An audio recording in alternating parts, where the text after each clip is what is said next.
of The Athletic and 92.3 The Fan, the great Jason Lloyd. What's up, buddy? Yeah, boys. What's going on? Just trying to figure out how to beautify Cleveland with more statues, Jason. And we got the 18-foot Superman statue going in. Can you think of something worthy of Cleveland that could use another statue here downtown? Oh, gosh. Boy, off the top of my head, what a question to start with off the top of my head. Man. Come back to me on that. Give me a minute to think about that. We got you on that one. So we talked earlier, though, about the idea that the Browns and David Njoku have interest going into the final year of his deal on an extension. I'm out on it. JP's very much in on it. Do you think that makes a lot of sense? Hold on. I wouldn't say very much in. I'm in on the idea that it's not he's not getting Trey McBride money here, Jason. He's getting like a 2-year deal for about 11.5 each year. What do you think, Jason? I don't think that's going to get it done. I think that would be a pay cut. You'd have to take a pay cut. That's the point, yeah. He's not taking a pay cut, I don't think. Like, he's 29 years old. It's funny, when he signed the original deal, I think a lot of people sort of looked at it as like an overpay, whether a slight overpay or a steep overpay, depending on where you were. But I think a lot of people looked at that as like, what was he, like the 5th highest paid tight end, I think, at the time he signed the deal? Like, really? David Njoku's the 5th best tight end in the NFL? And he's still, by year, he's still the 6th highest average. Yeah, and I think that's probably where he'll stay. Like, I don't think he's going to take a pay cut at 29, right? Like, that he's still in the prime of his career for as long as he's been here. It feels like he's been here a lifetime. He was so young when he got here. It's a big year for him. If he goes out and, they go back to the Stefanski type offense and 2 tight ends, and we all know that story and how it goes, and he puts up good numbers, why would he take a pay cut? So I think they'll get something done, and I think he'll probably stay in the vicinity of where he's at in terms of tight end rankings. So what we weren't talking about after this season, because he'll be a free agent, and then people would, you'd be able to test the waters with everyone. Mary Kay was on earlier today suggesting in the next couple months. So we'd be playing off of last year's info, where last year he was not the greatest tight end we've ever seen. But like I still think he's getting the same money. He's not going to take a pay cut. I like David Njoku, so I want to make this work. So if you think the starting number then is, if he's at 13.6 now, and let's say it's a 2 or 3 year deal for 13.6, let's just call it flat on the flat right there, 13.6 for each of the next 3 seasons. Are you in or are you out? I would do it, yeah. And I think it might be a little bit higher than that. Maybe I'm way off on this, but I think it's probably looking at 15. A lot of guys, when their next contracts, when it's an extension like that, they get a raise. So you're not going to come back on the same number that you were. And obviously, NFL contracts are weirder than any other sport with guaranteed money. And, the dollars don't always mean the actual dollars. And it's just sort of strange how it all works out. So it's hard to sit here and project what a deal would look like. I just don't think he's taking a pay cut at the end of the day. If it's going to be a number that at least starts with where he's at and probably going to tick up slightly. I guess I just wonder, sorry, Nick, I guess I just wonder why you think he would deserve a raise. Like, you deserve a raise when your play has been worthy of a raise. And like, I like Njoku. I think he's fringe top 10, somewhere in that range. I think his pass blocking is very underrated. I think he's a good tight end, but like, in order to get $15-16 million, like, as old as Kittle is, Kittle's putting up massive numbers. Trey McBride got that $76 million deal. Why? Because he's 1,200 yards a season. But if you're him, why would you take a pay cut when you're still under contract? Like, I'm looking at it from the player's perspective of, if you're offering me a pay cut, then I'm just going to play out my deal. Do you think you get a raise in the open market, I guess would be the follow-up there? Yeah. I think tight ends are a high commodity, and there's not many of them that can do it very well. And I'm not calling him a top 3 tight end in the league. I don't think that he is.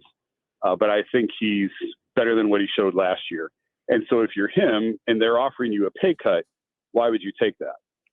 If it's me, I'm saying thanks, but no thanks. We'll just play this out. Obviously, you'd be a lot motivated to have another big year, and then he'd just go into free agency at that point. Jason Lloyd on the North Homestead Chrysler Jeep Dodge Ram hotline. So before we get to the Cavs here, because there's a couple things about the Summer League or things that have happened this offseason I think we're definitely curious about. But we talked about an analytical model that was a 12-step focus on organizational health that projected the Browns to win 7 games this year, 10 games in 2026, and 12 games in 2027. And that led us to the conversation of, when do you expect the Browns to be good again? How would you answer that? Well, I think – sorry, I'm paying for a cab while I'm doing this. I think We forgive you. 7 is high this year. So let's start there. I think it's going to be worse than 7.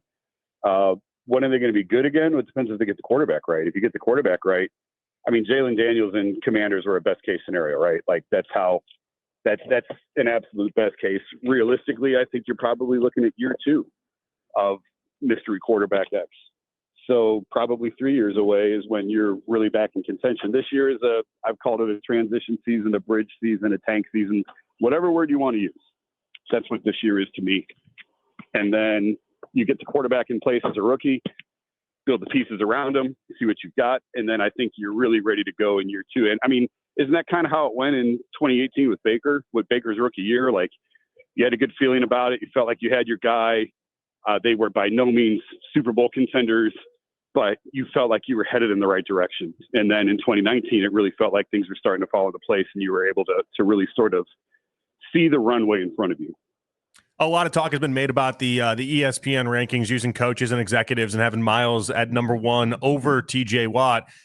Do you believe in that ranking, one? And then the second, the follow-up there is, if you were trying to make the case for TJ Watt, what would it be? There is no case for TJ Watt. It's Myles. The answer is Myles. And I say that as someone who wrote the Browns should have traded him.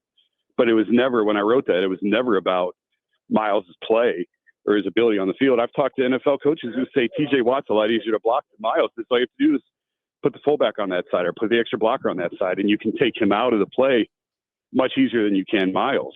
So, I mean, there's no comparison to me between Myles and TJ Watt. Yeah, Myles is the best defensive end in the game. He's the dude that keeps offense coordinators up at night. You got to find 95. Before the ball is snapped, you have to find 95 and see where he's at on the field.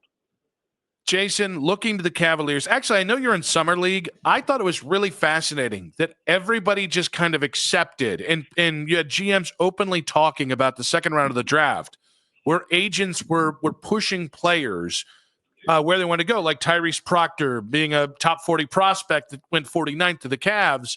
Why isn't this a bigger deal and a focal point of Adam Silver?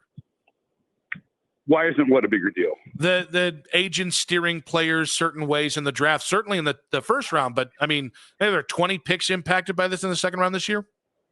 Yeah, I mean, I think part of this – so the interesting thing about where we're at, and it's funny because we had meetings all day yesterday because, like, the entire athletic NBA team is out here, right? So we had meetings all day yesterday with all the athletic writers. And a big focus of conversation was this new world NBA. And the second apron, the more punitive taxes, and the trickle-down effects of that. And I think one of the trickle-down effects of all of this is second-round picks become more valuable than they have been in the past. Second-round picks, and to Kobe's credit, Kobe was sort of, I don't know that I totally agree with it, but he was out in front on this. Kobe's always seen more value in second-round picks, I think, than a lot of the rest of the league did, and you can see that with how many twos that he's acquired over the years. And they've been able to use that as capital to sort of move around the board at times. The Kevin Porter Jr. trade comes to mind where they've blown out a bunch of twos and moved up. Well, now the rest of the league is sort of falling in line with that and agrees that there's more value in second-round picks than there had been before because teams are just looking for talent on the margins wherever you can.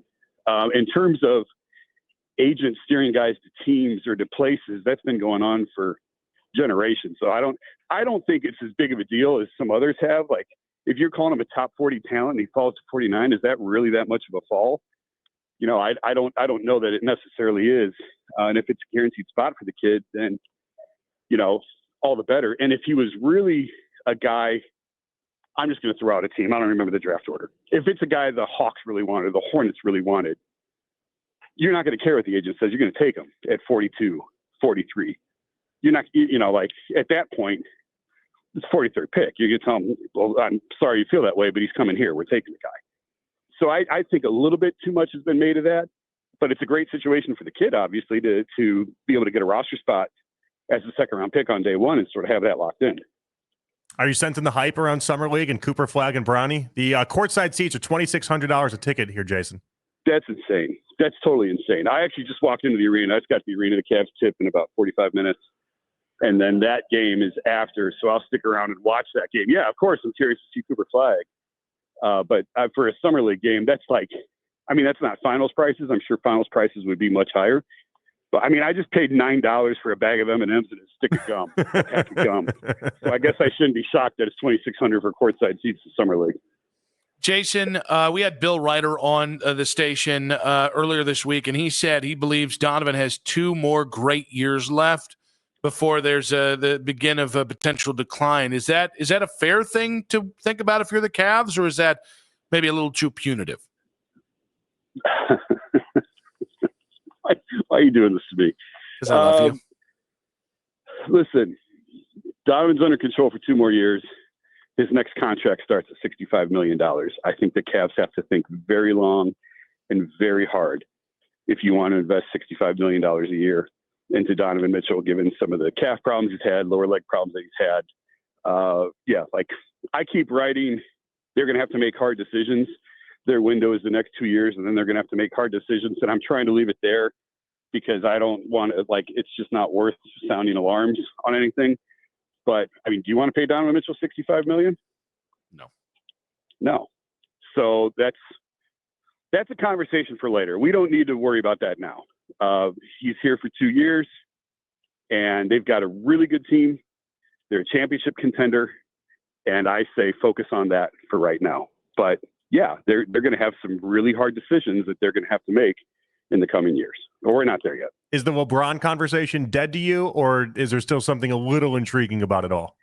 So here's been my stance on LeBron, and I haven't really moved off it. I think he plays in LA this year. I think he starts the year in LA. There's no logical path that gets him to Cleveland outside of a buyout.